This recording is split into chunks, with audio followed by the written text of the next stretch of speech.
چې لومبۍ رشته وشوه نو په خوښه دې شوه؟ په خوښه مې شوې وه او بس هلک یې جړه و او بس مور پلار منونکي او زما منونکي نه وه، نه به یې ماته کتل، نه به یې د ښځې خاوند مینه راله راکوله.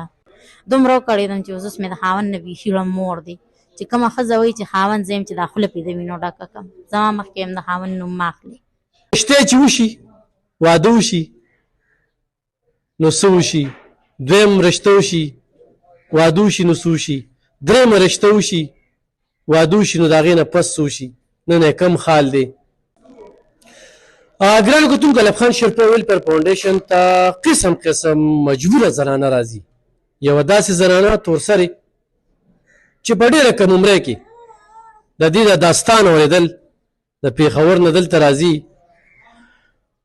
ړومبي رشتې چې وشي واده وشي نو څه وشي؟ دویم رشته وشي واده وشي نو څه وشي؟ درېیمه رشته وشي واده وشي نو د هغې نه پس څه وشي؟ نن یې کم حال دی؟ انتخابي مجبوره دې ځای ته راوستې ده. ډېر عزتدار خلکه خو څه د والدینو څپېړه وهلې او څه خپل قسمت وهلې دغه ځای ته راغلې. څه به وایې؟ کوم ځای؟ پېښور. تا چې لومبۍ رشته وشوه نو په خوښه دې شوه؟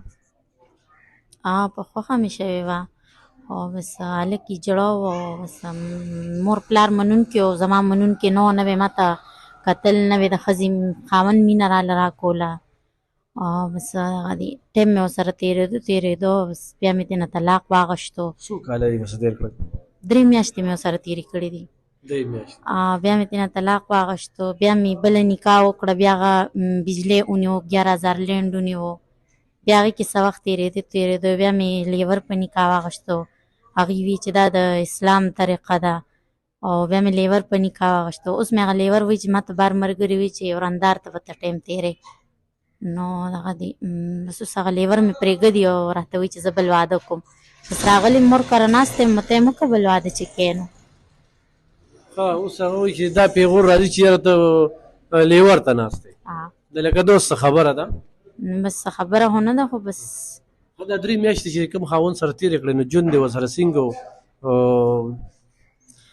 نو بس ورځ به بار وه، شپه به یې بار وه چې ته په 4-5 شپو پس به چې ته یو ګنټې له کور ته راغې واپس به لاړو. دغه عمر مې نو بس مامې ته وایي چې یا دلته او یا هلته، ما ته خو دلته د خاوند مینه نه میلاویږي، تا سره کور کې ښه یم، د غریبۍ ژوند به در سره تېر و. خو بیا د دویمه رشته چې راله عام خپلوان و، هغه سره مې ټایم تېرو هغه سره خدای شته ښه خوشحاله وم. څو کاله یې ورسره تېر کړل؟ هغه سره مې 3 میاشتې تېرې کړې او بس بجلۍ رانه ونیو. بجلۍ 11,000 لینډ نیولې. بیا څو میاشتې پس یې بله نکاح وکړه؟ درېیمه. مې 4 میاشتې 11 ورځې فریض وکړو او بیا مې میاشت نیمه داسې تېره کړه چې لکه 15 میاشتې پس مې وایه چې دا بله نکاح بیا وکړه. ده سره مې ټایم ډېر تېر شو خو ولې د ښځې مینه ما له خاوند مینه نه راکوي او دغه دی بس ښځه راته نه وایي، بل شانتې لهجه کې را سره خبرې کوي، سپی نه خو راته بل لوظ نه کوي او بس ما ورته ستاسو دا لار او زما دا لار. ستا عمر څومره دی؟ زما عمر 15-14 کاله دی غونډه. اوسې دومره غټه یم ګینې نور مې عمر دومره نه دی. ته منې چې مور سره زیاتي کړي دي؟ نه بس یو مور اولاد سره چرم زیاتې نه کوي، یو مور اولاد له ښځې ګوري، خراب ځای وله نه ګوري، نه وله بد ځای خوښوي، خو بس دا به زما په قسمت لیکلي شوي و راته راورسېدل. خو کړی دی الله پاک خیر کوي. خو کړی ډېره خو کړېدم، ښه مې وسوځېدو، دومره وکړېدم چې اوس مې د خاوند نه بیخي مور دی چې کومه ښځه وایي چې خاوند زه یم چې دا خوله پرې د وینو ډکه کړم، زما مخکې هم د خاوند نوم مه اخلې. او د 5 وروڼو یوه خور ده ښه داسې ده که نه؟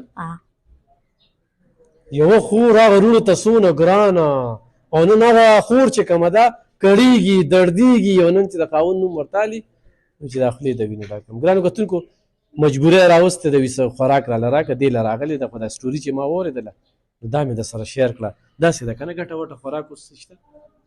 بس غریب پلار مې دی بس چې وګټي او 400 نه پې زیاتي شوه پوډرونه خو راوړي راله خو زیاتي پې نه شوه نو بس دغسې ناست یو. هم 400 پوډر څکي.